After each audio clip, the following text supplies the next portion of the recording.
ए जी, ओ जी, T R G, लो जी। जो मैं करती हूँ वो तुम भी करो जी। जैसा कि आप सबको पता है कि टी आर जी का केस सुप्रीम कोर्ट में चैलेंज है, लेकिन ये सब हमेशा ऐसा नहीं रहेगा। अगर आप एक रिस्क टेकर हैं तो आपके लिए ये एक बेहतरीन अपॉर्चुनिटी है, लेकिन if you are a cautious investor तो फिर मुहतात रहिए। और इसी तरह की मजीद अपडेट्स जानने के लिए फटाफट से PSMU के YouTube चैनल को सब्सक्राइब कर दीजिए और हमारे साथ जुड़े रहिए।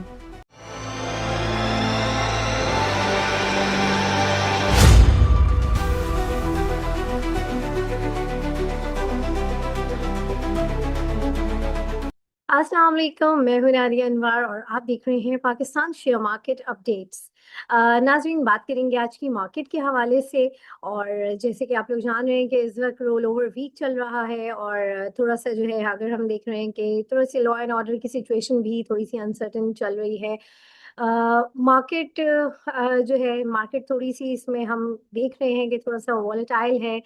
और जो है आज की मार्केट की हम बात करेंगे। और आज की मार्केट के हवाले से बात करने के लिए आज हमारे साथ मौजूद हैं उमर फारूक साहब, जो कि टेक्निकल एनालिस्ट हैं BME कैपिटल में। जी हाँ, आज हम उनसे जानेंगे मार्केट को टेक्निकली। जी हाँ, तो चलिए जी, उनको वेलकम करने से पहले यहाँ पर मैं आप लोगों से रिक्वेस्ट करूंगी कि आप लोग जो है मेरे प्रोग्राम्स को ज़्यादा से ज़्यादा लाइक करें और साथ में मेरे चैनल को भी सब्सक्राइब करें और साथ में बेल आइकन को भी हिट करें, ताकि कोई भी इंफॉर्मेटिव सेशन जो है वो आपसे मिस ना हो जाए। और इसके अलावा आपने इसको शेयर करना है ताकि लोगों को इन्वेस्टमेंट की और साथ ही साथ फाइनेंशियल मार्केट की अवेयरनेस हो। तो चलिए जी, चलते हैं अपने गेस्ट की तरफ, उन्हें वेलकम करते हैं और उनसे बातचीत का सिलसिला शुरू करते हैं। अस्सलाम वालेकुम सर।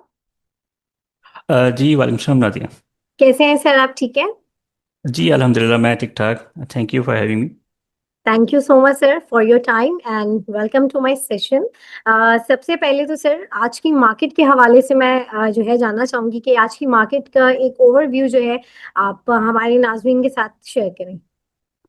जी बिल्कुल। अगर हम देखें पिछले काफ़ी दिनों से मार्केट एक बहुत ही एक थिन रेंज के अंदर काम करवा रही है। और हमने देखा कि एक बहुत अच्छा रनअप ऑलरेडी मार्केट ले चुकी हुई है।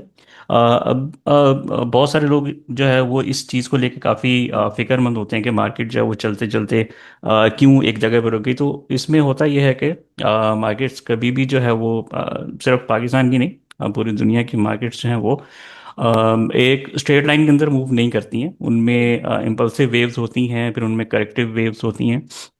बाजू का तो ऐसा होता है कि मार्केट जो है वो एक एक साइडवेज मूव, जिस तरह की आजकल हम मार्केट एक्सपीरियंस कर रहे हैं, तो मार्केट्स उस तरह से भी मूव कर रही होती हैं एक साइड वेज के अंदर। तो इस तरह के फेजेस जो है वो जनरली हम मार्केट में देखते हैं और ये एक मार्केट का नॉर्मल बिहेवियर है। तो इसमें मेरे ख्याल से अभी जिस तरह से हमारे यहाँ बहुत सारे जो नए इन्वेस्टर आए हैं, मेरे ख्याल से उनको परेशानी की ज़रूरत नहीं है। मेरे ख्याल से ये एक फेज़ है। तो इसमें जो है थोड़ा मार्केट इसमें टाइम स्पेंड करेगी और उसके बाद इसमें होपफुली कि हम देखेंगे कि मार्केट यहाँ से, अगर हम रेंज देखें, अगर मैं अपना चार्ट शेयर कर जी सकूं तो वो आपको ज़्यादा उसमें समझने में आसानी जी हो जी, जाएगी। बिल्कुल जरूर। जी। जी जी बिल्कुल जी। अच्छा जी, अगर हम देखें यहाँ पे बेसिकली हमारे सामने एक डेली चार्ट है मार्केट का। तो इसमें अगर हम देखें तो मार्केट जो है एक काफ़ी अच्छा रनअप लिया ऑलरेडी मार्केट ने। और अगर हम थोड़ा सा इसको ब्रॉडर व्यू में ले जाएं तो मार्केट एक अगर हम यूँ कह लें कि जून 2023 से मार्केट एक अपने अप ट्रेंड चैनल के अंदर ही मूव कर रही है। और इसके दौरान हमने देखा है कि एक अच्छे रनअप के बाद जो पैटर्न है, जिस पैटर्न को मार्केट फॉलो कर रही है, उसमें अभी हमने देखा है कि एक पॉज, एक टेम्परेरी पॉज जो है वो हमें देखने को मिल रहा है। तो जिस तरह से हम ये देखें, यहाँ पे एक पैटर्न बना था, एक कंसोलिडेशन थी और उसमें तकरीबन 3-4 माह मार्केट एक कंसोलिडेशन के अंदर रही। उसके बाद हमने देखा कि एक ब्रेकआउट हुआ और उस ब्रेकआउट के बाद एक हमने अच्छी मूव को फॉलो होते हुए देखा। और इसी तरह से दोबारा से हमने देखा है कि एक इम्पल्सिव मूव आई, उसके बाद दोबारा से मार्केट एक कंसोलिडेटेड रेंज के अंदर मूव करना शुरू कर दिया। यहाँ पे अगर हम देखें तो एक ब्रेकडाउन हमें देखने को मिला था, बट ये आपको याद होगा जो एक हमारा एक क्लैश हुआ था इंडिया के साथ, उसकी वजह से हमने देखा है कि एक पैनिक सेलिंग थी। बट उस हम्म। पैनिक सेलिंग को अपॉर्चुनिटी कंसिडर करते हुए पार्टिसिपेंट्स ने वापस, हमने देखा है कि एंट्री ली स्ट्रॉन्ग तरीके से और फिर ये ब्रेकआउट हमने देखा। और इस ब्रेकआउट के बाद हम देखा है कि मार्केट ने एक दोबारा से अपना जो एक पैटर्न था, रेली बेस रेली, वो अगर हम इसको हम इनफैक्ट अगर कंसिडर करें तो अब जो है एक तीसरा फेज जो है इस जो बुलिश चैनल के अंदर एक तीसरा फेज जो है करेक्शन का, साइड वेज करेक्शन का, वो अभी हम देख रहे हैं। तो उसके अंदर अगर हम देख लें तो हमने अपनी जो अक्टूबर के पहले वीक की जो रिपोर्ट है, हमने उस वीक से हम कंटिन्यूसली इस चीज़ को हाईलाइट करने के मार्केट एक कंसोलिडेशन के फेज के अंदर एंटर हो सकती है। तो अभी तक हम देख रहे हैं कि सेम वही पैटर्न जो है उसी को मार्केट फॉलो कर रही है। और नीचे की अगर हम देखें जो सपोर्ट है वो कोई 1,57,000 और 58,000 का जो लेवल है वहाँ पे नज़र आती है। और जो रेजिस्टेंस है अभी हमने देखा है यहाँ पे एक डबल टॉप टाइप की एक फॉर्मेशन बनी है। इसको अगर हम देखें तो ये कोई 168 के आसपास यहाँ पे एक मेजर टॉप जो है वो बनता हुआ नज़र आता है। अगर हम शॉर्ट टर्म बात कर लें तो शॉर्ट टर्म में यहाँ से 1,63,000 से 1,64,000 का जो लेवल है वो यहाँ पे एक, आप यूँ कह सकते हैं कि एक सप्लाई का लेवल है। जब भी हम देखते हैं कि मार्केट यहाँ पे आती है तो यहाँ पे एक सेलिंग शुरू होती है, जिसके बाद हम देखते हैं कि मार्केट की क्लोजिंग जो है वो नीचे को आ जाती है। अगर हम नीचे वॉल्यूम्स को देख लें तो वॉल्यूम्स जो हैं वो काफ़ी, यहाँ पे अगर हम देखें तो ये हमारी जो सामने लाइन है ब्लैक कलर की लाइन, ये हमारी है 20 डेज की एवरेज है वॉल्यूम की। तो वॉल्यूम्स जो हैं यूजुअली यही होता है कि जब भी मार्केट एक कंसोलिडेशन के फेज में होती है तो वॉल्यूम्स जो हैं वो काफ़ी ड्रॉप हो जाते हैं। तो हमने देखा है कि बिलो एवरेज वॉल्यूम हो रहे हैं। और अगर हम देखें तो एक बहुत फेमस इंडिकेटर जो टेक्निकल एनालिस्ट यूज़ करते हैं, RSI, अगर हम RSI को देखें तो RSI भी अपने जो है 60 का और 40 का जो लेवल है उसके अंदर ही अभी मूव कर रही है। तो इट मीन्स के अगर हम प्राइस एक्शन वाइज देखें और मोमेंटम वाइज भी देखें तो मार्केट अभी एक साइडवेज ट्रेंड जो है वो अभी उसी को फॉलो कर रही है। और जब तक प्राइस वाइज देखें तो 1,58,000 का लेवल मार्केट नीचे ब्रेक नहीं करती या 170 का लेवल ऊपर ब्रेक नहीं करती है तो मार्केट में कोई क्लियर डायरेक्शन देखने को नहीं मिलेगी। मुझे लगता है कि मार्केट जो है वो इसी तरह से साइडवेज मूव बना के काम करवाती रहेगी। जी नादिया। सही, बिल्कुल ग्रेट। आपने बहुत जो है डिटेल में सर हमें एक्सप्लेन किया। अच्छा जी, यहाँ पर हमारे साथ कुछ पार्टिसिपेंट्स मौजूद हैं, उनके क्वेश्चंस हैं, तो वो हम सवाल ले लेते हैं। जी सलमान साहब, अपना सवाल कीजिए। जी अस्सलाम वालेकुम मैम। वालेकुम कैसे हैं सलाम। आप? सर खैरियत से ठीक ठाक है? अच्छा, जी मैं just want to ask regarding दो हैं आइटम्स हैं। एक है CPHL है, इसके बारे में थोड़ा सा आप गाइड सिटी ऑन फार्मा। कीजिएगा बिकॉज जी सिटी फार्मा के बारे में। सिटी फार्मा जो CPHL है उसके बारे में थोड़ा सा बताइएगा कि उसके आप क्या प्रोस्पेक्ट्स देख रहे हैं और उसमें मज़ीद आगे तेज़ी का रुझान होगा या नहीं होगा। And secondly is GCIL Ghani chemical industries है, इसके इसके शेयर के बारे में भी थोड़ा सा गाइड कीजिएगा। थैंक यू जी, अस्सलाम वालेकुम। जी वालेकुम सलाम जी। जी हम इसको टेक्निकली हम दोनों स्टॉक्स जो आपने अभी पूछे हम उनको देख लेते हैं। अगर हम CPHL को देख लें तो CPHL ने भी एक हम देखें कि एक करेक्टिव फेज जो है इसने फेस किया है और कोई 105 रुपए का हाई इसने बनाया। उसके बाद हम देखा है कि हमने इसमें एक अच्छी खासी करेक्शन जब वो नजर आई है। बट अभी अगर हम देखें इस टाइम पे एक अच्छी कंडीशन के अंदर स्टॉक नजर आता है। उसकी एक आपको देखने तो अगर आपको चार्ट पे विजिबल हो तो एक सपोर्ट जो है 80 और 81 के लेवल्स के आसपास जो है इसमें सपोर्ट बनते हुए नजर आती है। और यहाँ पे अगर हम इसको मार कर लें तो हिस्टोरिकली अगर हम नियर टर्म में देखें तो एक ये वाला लेवल इसके लिए काफ़ी टाइम से एक अच्छी सपोर्ट के तौर पे प्ले होता नज़र आता है। अगर हम आज की बात कर लें तो आज के दिन अगर हम देखें तो एक अच्छा वॉल्यूम जो है वो देखने को मिला है और अच्छे वॉल्यूम के साथ एक पॉजिटिव क्लोजिंग इसमें हमें देखने को मिली है। तो ये एक बहुत अच्छा साइन है कि एक शॉर्ट टर्म कंसोलिडेशन अपने इनके एक जो डिमांड लेवल था वहाँ पे हमने देखी है और यहाँ पे वॉल्यूम्स भी आने शुरू हुए हैं। तो यहाँ से आपको शॉर्ट टर्म में अगर हम बात करें तो शॉर्ट टर्म में वापस जे अपना जो इसका प्रीवियस हाई है 100 रुपये के आसपास, 102 103 के आसपास, तो ये आपको शॉर्ट टर्म के लिए यहाँ तक आपको दोबारा से एक मूव दे सकता है। अगर आपको बाय करना है तो आप यहाँ पे इसमें पोजीशन ले सकते हैं। और आपका जो स्टॉप लॉस है वो कोई आप यूँ कह सकते हैं कि 79 रुपीज़ के नीचे अगर क्लोजिंग होती है तो फिर ये हमारा जो सेटअप है वो इनवैलिडेट हो जाएगा। बट अगर ये उसके ऊपर रहता है और एक वॉल्यूम के साथ हम देखते हैं यहाँ पे एक मोमेंटम के साथ मूव बनती है, तो ये वापस हमें 100 रुपये के आसपास ट्रेड होता हुआ नजर आ सकता है आने वाले दिनों में। सही। जी, thank you very much. And secondly GCIL है, गनी केमिकल इंडस्ट्रीज, उसका भी थोड़ा सा गाइड कीजिएगा। जी बिल्कुल। अच्छा जी, GCIL जो है हमने देखा कि ये भी एक अच्छे स्ट्रॉन्ग नोट पे ट्रेड हो रहा है। और इसमें जो एक अच्छी बात अभी नज़र आई है शॉर्ट टर्म में, वो ये देखने को मिल रही है कि मार्केट जो है वो एक रेंज के अंदर है, बट ये अपना एक इसमें हम वॉल्यूम के साथ ट्रेडिंग एक्टिविटी जो है वो इसमें हम देख रहे हैं काफ़ी अच्छी हो रही है। यहाँ पे एक हम थोड़ा सा अगर हम देखें तो यहाँ पे एक अपर लॉक पे क्लोज हुआ था 20 नवंबर को, और वेरी नेक्स्ट डे हमने देखा है कि सेम उसी वॉल्यूम के साथ नीचे भी आया। जो ठंडा पानी पिलाना। बट अभी अगर हम देखें तो इसने अपना 35 का लेवल होल्ड किया हुआ है, तो मेरे ख्याल से 35 से ऊपर ऊपर इसमें आप अगर आपने लॉन्ग किया हुआ तो आप इसको होल्ड करके बैठ सकते हैं। और यहाँ से अगर हम देख लें तो इसका जो ट्रेंड है वो ऑलरेडी बुलिश ट्रेंड इस्टेब्लिश हुआ हुआ है। तो यहाँ से आने वाले दिनों में आपको ये 40s के अंदर भी ट्रेड होता हुआ नजर आ सकता है। तो इसको भी आप अगर आप लॉन्ग करके रखना चाह रहे हैं तो बिल्कुल आप इसको यहाँ पे लॉन्ग कर सकते हैं। और 30 रुपये का आपका होगा स्टॉप लॉस। मेरे ख्याल से 30 रुपये अगर ब्रेक करेगा तो फिर इसमें हम कह सकते हैं कि इसका ट्रेंड जो है वो वापस बेरिश हो गया, बट अभी इसमें बुलिश ट्रेंड इंटैक्ट है। सही। जी, thank you uh, very much, thank you. बहुत शुक्रिया। जी, यहाँ पर उसामा अपना सवाल कीजिए। जी बहुत शुक्रिया मैम। अस्सलाम वालेकुम सर। सर मेरा क्वेश्चन है, थोड़ा गाइड कर दें मुझे सरल और बीओपी के हवाले से। Thank you.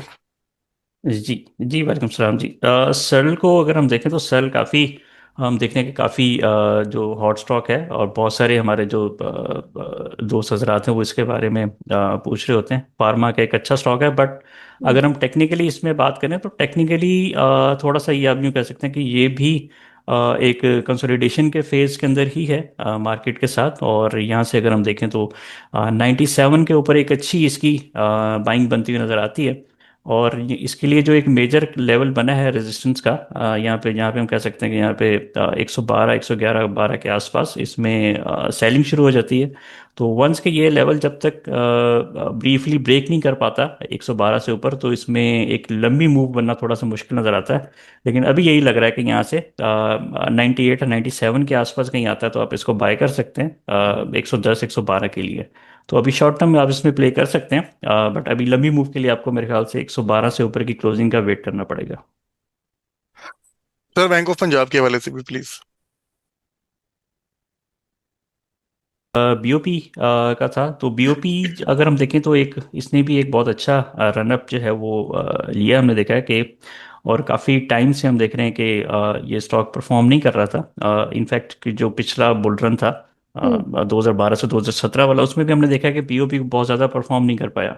हम्म बट इस बार हमने देखा है कि इसका जो 12 से 13 रुपये का जो लेवल था वहाँ से इसमें ब्रेकआउट के बाद हमने देखा है कि एक बहुत अच्छी मूव इसने वॉल्यूम्स के साथ बनाई है। जिस तरह से अभी हम बात कर रहे हैं कि मार्केट में कंसोलिडेशन चल रही है, और कंसोलिडेशन के अंदर वॉल्यूम्स जो हैं वो लोअर साइड पे होते हैं, तो सेम वही जो पैटर्न है वो हम बीओपी में भी देख रहे हैं कि बिलो एवरेज वॉल्यूम्स के साथ जो है एक कंसोलिडेशन फेज के अंदर है। बट अभी अगर हम देखें तो ये एक एक शॉर्ट टर्म इसकी जो सपोर्ट है वो 30 के 30 के आसपास नज़र आती है। तो मेरे ख्याल से अभी क्योंकि जैसे अभी ईयर एंड भी आ रहा है तो उसमें हम देखेंगे कि बैंकिंग सेक्टर जो है वो हमारा परफॉर्म करता हुआ नजर आएगा। तो मेरे ख्याल से उसको लेके क्योंकि इसके जो रिजल्ट्स हैं वो भी बेहतर आ रहे हैं, तो मेरे ख्याल से बैंकिंग स्टॉक्स में बीओपी को आप बिल्कुल यहाँ पे आप लॉन्ग के लिए कंसिडर कर सकते हैं। मेरे ख्याल से यहाँ से एक 30 रुपीज़ का ये जो एक एक आप यूँ कह सकते हैं कि एक डिप थी, उसके बाद हमने देखा है कि शार्प रिकवरी नज़र आई है। तो ये वाला जो एक पिवट पॉइंट है 30 का, इसके लिए एक अच्छी सपोर्ट के तौर पे प्ले हो सकता है, और यहाँ से आप अगर आप बीओबी में लॉन्ग है तो आप लॉन्ग रह सकते हैं इसके अंदर। जी thank you sir, very kind of. सही। बहुत शुक्रिया। जी सिद्दीक साहब अपना सवाल कीजिए।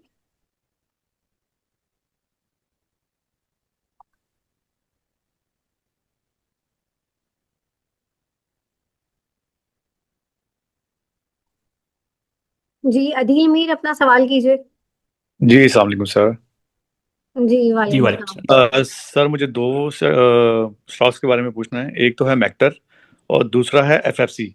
एफएफसी की प्राइस काफ़ी ज़्यादा बढ़ चुकी है। वो उसके चांसेस हैं उसमें करेक्शन के? अगर करेक्शन होती है तो किस रेट तक वेट करना चाहिए परचेजिंग करने के लिए? जी। चलें इसको हम पहले मेक्टर को डिस्कस कर लेते हैं। मेक्टर जो है उसने भी हमने देखा है कि एक एक अच्छी रेस में रैली बनी थी और उसके बाद कंटिन्यूसली ये डाउनवर्ड ट्रेंड हमने इसमें देखा है। अभी भी देखें तो मेरे ख्याल से ये डाउनवर्ड अभी इसमें मोमेंटम जो है वो अभी कंटिन्यूड है। यहाँ पे आके 332 के आसपास आके थोड़ा सा इसमें पॉज नज़र आया है। बट अभी भी अगर हम देखें तो जो मोमेंटम है बेसिकली वो देखें तो हम लोअर साइड पे ही देखने को नज़र आता है। बेसिकली जब भी आरएसआई आपका 60 के लेवल को क्रॉस करती है तो उसमें आपको एक बुलिश मोमेंटम देखने को मिलता है और किसी भी स्टॉक में या इंडेक्स में। और जब भी आरएसआई 40 का लेवल ब्रेक करती है टुवर्ड डाउन साइड तो फिर आपको बेरिश मोमेंटम देखने को मिलता है। तो अभी अगर हम देखें जो प्रोफाइल है स्टॉक की वो बेरिश ही नज़र आती है। तो मेरे ख्याल से आपको थोड़ा सा इसमें एहतियात करनी चाहिए। वंस के अगर ये थी 330 का लेवल ब्रेक करता है तो फिर मेरे ख्याल से इसमें थोड़ा सा एक अब यूँ कह सकते हैं कि सेलिंग प्रेशर आ सकता है। और वो हो सकता है कि जो नीचे एक सप्लाई का लेवल इसका है, सॉरी डिमांड का जो लेवल है 250 के आसपास, तो ये वहाँ तक भी आ सकता है इन केस अगर ये 330 का लेवल ब्रेक कर जाता है। तो मेरे ख्याल से इसमें से आपको थोड़ा सा एहतियात करनी चाहिए। दूसरा स्टॉक आपका कौन सा था? एफएफसी। एफएफसी। अच्छा जी, एफएफसी हमने देखा है कि ये अभी तक स्टार परफॉर्मर रहा है और अभी तक अगर हम देखें तो जो ट्रेंड है वो अभी भी इसमें स्टिल हम देखें तो एक बुलिश मोमेंटम इसमें इंटैक्ट नज़र आता है। यहाँ पे एक अगर हम देखें तो एक 490 के आसपास एक डबल टाइप एक आप यूँ कह सकते हैं कि एक फॉर्मेशन बनी थी। बट उसमें हम देखें अगर हम देखें तो इतना स्ट्रांग था कि इसने यहाँ से बहुत ज़्यादा ड्रॉप नहीं लिया और एक कंसोलिडेशन किया और वहीं से इसने ब्रेकआउट भी दे दिया। तो अभी भी अगर हम देखें तो इसमें मोमेंटम जो है वो अगर हम देखें तो बिल्कुल हाई साइड पे है। वॉल्यूम अबव एवरेज वॉल्यूम्स हो रहे हैं इसके अंदर और आपका जो ट्रेंड है वो हायर हाइज और हायर लोज बनाता हुआ जा रहा है। तो अगर हम इसको ले जाएं इसको वीकली चार्ट्स के ऊपर, तो वीकली चार्ट्स के ऊपर भी हम देखें तो बहुत अच्छे वॉल्यूम जो है वीक ऑन वीक बेसिस के ऊपर हमें देखने को मिल रहे हैं। तो मेरे ख्याल से अभी इसकी मूव जो है वो कंटिन्यू करेगी यहाँ से और यहाँ से आपको फर्दर अपसाइड इसमें नज़र आ सकती है। और अभी इसमें अगर हम इसकी अगर हम यूँ कह लें कि एक मेजर्ड मूव अगर हम बना लें जिसको हम वेव की लेंथ को अगर हम लेते हैं और इसको हम अगर ब्रेकआउट की प्राइस के अंदर ऐड करते हैं तो ये हम टेक्निकल में एक टेक्निक यूज़ करते हैं जिसको हम मेजर्ड मूव कहते हैं। तो ब्रेकआउट के बाद इसका जो है वो 670 के आसपास का इसका टारगेट जो है वो आने वाले दिनों में बन सकता है। तो बिल्कुल एफएफसी एक स्ट्रॉन्ग स्टॉक है, आप इसको अपने पोर्टफोलियो में ऐड करके रख सकते हैं। जी sir, thank you so much. बहुत शुक्रिया। अच्छा सर, अब जी मैं चाहूंगी कि कल की मार्केट के हवाले से थोड़ा सा जो है आप हमें बताएं कि कल की मार्केट कैसी लग रही है, क्या प्रेडिक्ट करेंगे और इसके साथ ही साथ जो है कौन से स्क्रिप्ट कौन से सेक्टर्स हैं जो आप प्रेफर करेंगे इन्वेस्टमेंट के लिए। जी बिल्कुल। अच्छा देखें जी, आज की जो मार्केट है उसमें भी अगर हम देखें तो इनफैक्ट आज का सेशन जो है वो भी हमने देखा है कि एक नेगेटिव ही क्लोज हुआ है। और अगर हम वॉल्यूम्स को देखें तो वॉल्यूम्स बिलो एवरेज हैं, बहुत ही कम वॉल्यूम्स हैं। मोमेंटम जो है वो बिल्कुल न्यूट्रल है। तो बिल्कुल अभी तो यही लग रहा है कि शॉर्ट टर्म के लिए मार्केट जो वो लगता है कि इसी रेंज में ही रहेगी। और नीचे जो एक इनिशियल जो एक इमीडिएट सपोर्ट नज़र आती है वो कोई 1,60,000 का लेवल है और नीचे जो और जो ऊपर सपोर्ट रेजिस्टेंस है वो कोई 1,63,000 के आसपास है। तो मार्केट मुझे लगता है कि यही आने वाले कुछ वीक्स में हमने देखा कि रोल ओवर वीक भी है। और फिर आगे ये कि दिसंबर में हमने देखा कि एक्टिविटीज़ काफ़ी स्लो डाउन होती हैं। तो उसको लेते हुए मेरे ख्याल से मार्केट अभी लगता है कि एक 1,60,000 और फिर ऊपर 1,66,000 के आसपास हो सकता है कि दिसंबर क्लोजिंग हमें इन्हीं लेवल्स के आसपास ही देखने को मिले। अच्छा, जी ओके सही। और सर कौन से स्क्रिप्ट्स को आप रिकमेंड करेंगे इन्वेस्टमेंट पॉइंट ऑफ व्यू से हमारे जितने भी इन्वेस्टर्स हैं उनके लिए। जी बिल्कुल। यहाँ पे अगर मैं बात करूँ तो यहाँ पे सेक्टर्स में बैंकिंग सेक्टर जो है वो बहुत अच्छा लगता है। हम्म। क्योंकि उनके आने वाले जो फाइनेंशियल्स हैं वो भी अभी नेक्स्ट मंथ में आना शुरू हो जाएंगे। तो उसमें जो HBL है मेरे ख्याल से एक बहुत अच्छा स्टॉक है जो कि आपको यहाँ से एक अच्छी मूव जो है टेक्निकली एक मूव अच्छी मूव दे सकता है। अगर हम देखें तो यहाँ पे एक अप ट्रेंड चैनल जो है वो इसके अंदर मूव कर रहा है। और अगर हम देखें तो तीसरा टच जो है इसका इस चैनल की सपोर्ट का वो हमने इसमें देखा है। इसमें जो है मोमेंटम भी अगर हम देखें तो अपना जो एक 40 का लेवल है, थ्रेशोल्ड लेवल है, जिसको हम कहते हैं कि बुलिश मोमेंटम का बॉटम होता है, उसको टच करते हुए वापस ऊपर की तरफ को जा रहा है। तो मेरे ख्याल से इसको आप ईयर एंड के लिए एचपीएल को आप यहाँ पे कंसीडर कर सकते हैं। यहाँ पे अगर हम टेक्निकली बात करें तो इनिशियली यहाँ पे 320 के आसपास का आपको इनिशियली प्राइस में टारगेट मिल सकता है। तो बाकी ये है कि अगर आप इसमें देखें तो अभी अप ट्रेंड इसमें स्टिल इंटैक्ट है। तो मेरे ख्याल से ये फर्दर भी यहाँ से आपको 350 से 400 रुपए की रेंज में जाता हुआ नजर आ सकता है। सही, बिल्कुल। जी। थैंक यू सो मच और जो है बड़ी आपने जो इन्फॉर्मेटिव चीज़ें जो है हमारे साथ शेयर की और हमारे साथ जितने पार्टिसिपेंट्स थे आप लोगों का भी बहुत शुक्रिया। और नाज़रीन यहाँ पे मैं लूँगी इजाज़त, इंशाल्लाह आप लोगों से फिर मुलाकात होगी, तब तक के लिए अल्लाह हाफ़िज़।